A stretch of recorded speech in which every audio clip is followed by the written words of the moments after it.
The Ten Commandments and Moses and the Ants, Part 12 of 13, on Between Master and Disciples, given in English on April 15, 2021. Nếu không được ngọt bùi, xin đừng gieo cay đắng. Nếu không. I read some news before when I was still searching news for you.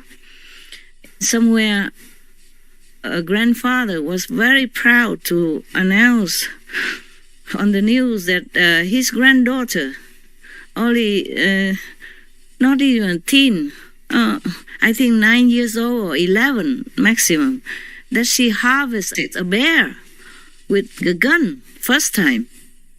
And he was very proud of it. You know the bear? Yes. The wild bear, and they went into the forest to kill them. First, I did not understand the word harvest. Why harvest a bear? Because harvest, I thought only for cereals, you know? Yes. Like we harvest rice and corn and, vegetables, fruits, yeah? Yes. I didn't know they use that for bears, so they treat them just like an insentient being, like no feeling, no pain, nothing. And to teach a little girl like that, at her tender, pure, innocent age, to kill a bear and feel proud of it, this is utmost cruelty. You see that? One person fell, dragged the other to go with him. Yeah, I'm telling you, sometimes I sit down after busy work and tired, but I cannot forget all this. I thought, what kind of world is this? How am I even living in here? How anybody live in this kind of almost hellish world? Harvest a bear. And it's official language, and I read in some other news, or some of the governors to let the harvest of the animals go further, extend it, for example, like that. To harvest the deer or the others, bear or whatever they harvest. My God, just to use that word, make people feel numb. I feel like, okay, it's just like harvesting fruit or rice or corn or vegetables, just to dim their feeling already of compassion and connectedness inside with other living beings. Yes. To say hunting is already something, but to harvest, you only harvest what you saw, no? Yes. Harvest is mean reaping what you saw, like you saw rice, you saw corn, you saw vegetables, you plant fruit trees and you harvest them. Yes. The bear, they're doing nothing. They're eating inside the jungle. They don't bother you. You go into their home and kill them like that, mercilessly, and call that harvest, like it's your right to go and just kill at random anytime and feeling proud of it. And teaching young, tender, innocent little girl to do that also. It's just like taking the children, teaching them to fish. I saw that one time with my own eyes. And I said, how can you do that? I was crying there. And they were so proud, to get in a little fish up into the air. I said, my God, she's grasping for air. Just let her free. But they were so proud of it. Told the boy, oh, you good boy, you did a good job and all that stuff. While I was crying inside and outside, feeling, the suffocation and pain in the throat. Like the fish. Imagine if it's you. You understand what I'm saying? Yes. If somebody hooked into your mouth and hooked in your throat like that, imagine how you feel. And at the same time, block your nose, block your mouth so you cannot breathe even. The same feeling with the fish outside the water. They suffocate. Oh, that's... Okay, my love. I think, you have any more questions? A good question that you asked today. It's very good reaction. I like that. I like that we have reaction between us and not just sit there listen to me lecturing. It's boring, snoring. Yeah.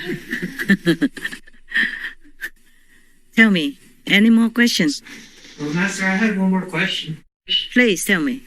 Why did the Israelites have to suffer so much? Why did they have to go through slavery, 40 years in the desert? Did they incur some kind of a karma from past lives for them to go through this? Sure, did no? Sure. Sure. Nothing happens without anything to cause it. As you sow, so shall you reap. Well, at least suffering bodily, discomfort is not as bad as suffering of the soul, not as bad as you suffering in hell. Well, at least they had Moses, you see. It's just that the people who turn away from God mostly go the wrong way. Or maybe they have the wrong God, the lower God. Thus their life is not as good, not as liberated as the people who worship the real God and who have the real master to cleanse their karma. This is a problem. That's why I told you, Christian or not, don't come back to this life. Don't come back. You never know when your blessing runs out and your bad karma piles back, fly back to you. Nothing is lost in the universe. It's just being stored away, maybe waiting for your next lifetime.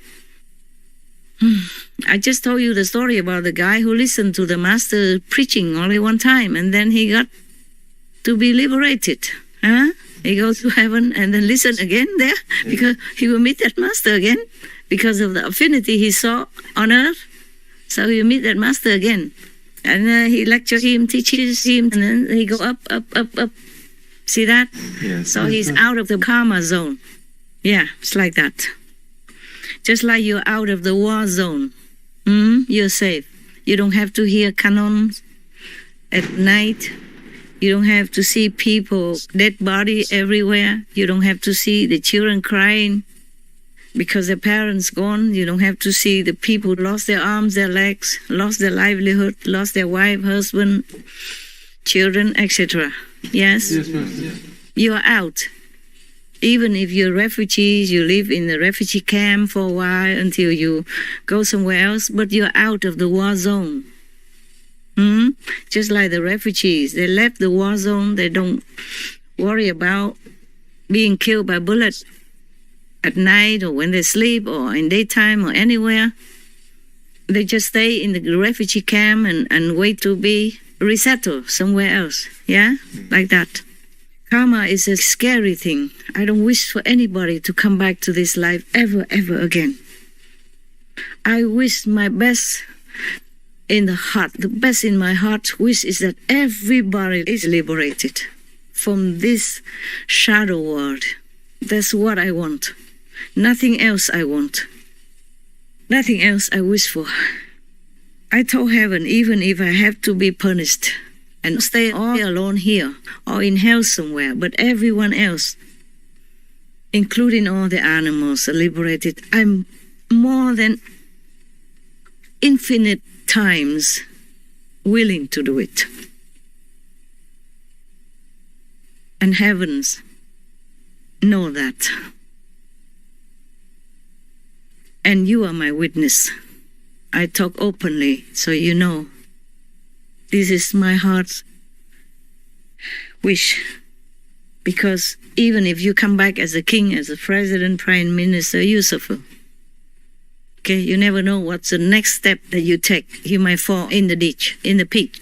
Yeah, I mean karmic-wise, okay? You can see many kings are killed, assassinated, many powerful people, recent years, yeah? Like in Arab Spring, for example, powerful personage, leader of the country, killed like a criminal like that, in front of everybody. Just like that. Whether or not he did anything wrong or wrong than anybody else, that remains to be proved. just a normal soldier. Somebody just put a bullet in his head and he died in front of camera, in front of everybody like that. You know already what I'm saying, right? Yes. Yes. And today you're president and tomorrow you are a criminal. Yes, you're in jail. And even while you are president, it's not like people leave you alone to do your job, huh? Yes. They slander you, they belittle you, they call you names, they drag you down, do anything possible in the human's way to belittle you, to trample upon you, to degrade you, to make you lose all your dignity or reputation or chance to be elected again, etc. Even, you know all that. Yes. So to be anybody in this world is nothing. It's really nothing, worse than nothing. It's better we get out of this world. That's the best you can do. Yes. We don't live that long, even if you're still young. You never know. So we just do what we can to help others to awaken. That's the best we can do for ourselves, also for our other 5, 6, 9, 10 generations. That's the best you are doing. The best of all the jobs that you get. And I thank you for knowing that. I thank you for being wise enough to know that. And I thank you for being wise enough to hold on to your faith. And even with my blessing, that you don't fall like the angels, like our forefathers. You got that? I'm proud of you. One day you still stay, one day I'm proud of you. Thank you. God bless you. God bless all of you. Thank you, Master. And whomever connected with you and whomever you love. Do you have other questions? I have one question, Master, about Moses and the ants. Yes. I think previously Master mentioned that ants came from like the negative force. Mm-hmm. Does that mean then that when Moses, it's not really killing because they're just from the negative force? Negative force, it depends on where. Of course, ants, they are not like high beings, yeah? Okay? They are not on the high level of the creation, that is for sure. All right? Yes, Master. And anything, mostly anything in this world is from low level. Even humans, you can see the things they do are lower than low. Wicked, cruel, yeah? Merciless. You got that? Yes, Master. So if it's not from negative, then from what? Some people are possessed or influenced by demons doing bad things. Or because they eat too much meat and sometimes the meat has poison in it. They become insane, lose their mind. So they do bad things, they don't even know it. They don't even think that's bad things. Yeah, they kill people for nothing. They do all kind of things. They rob, they molest people. They don't think it's bad things because they're badly influenced by the negative power. So we can call that they're from the negative. Yes, Master. And sometimes it's due to a curse, okay? That some insects bite you. Disciples, karma, for example. Before, I slept outside most of the time on the hammock all day or night. Only when it rains, I went into my tent. Yeah? I did not know mosquitoes. And now I understand mosquitoes. Yeah. Not just know, but understand. Yeah. I understand what they want. Yes. And when I am doing I have a good job, noble job to make people happy, like taking photographs in my sometimes very precarious position, because sometimes I have to climb the rocks and, climb the trees in order to have a good angle, yes? And it's very, very adventurous already, and it's very a vulnerable position already. They came to visit me, yeah. So in my precarious situation, the mosquitoes call their friends and family and say, oh, this is a good opportunity for a free lunch. And they did enjoy. So I understood that they really need their meal. Okay, they care nothing about art or anything when they're hungry. Yeah, for them, International Artists Day is like Greek language. Yeah, so they visit me often.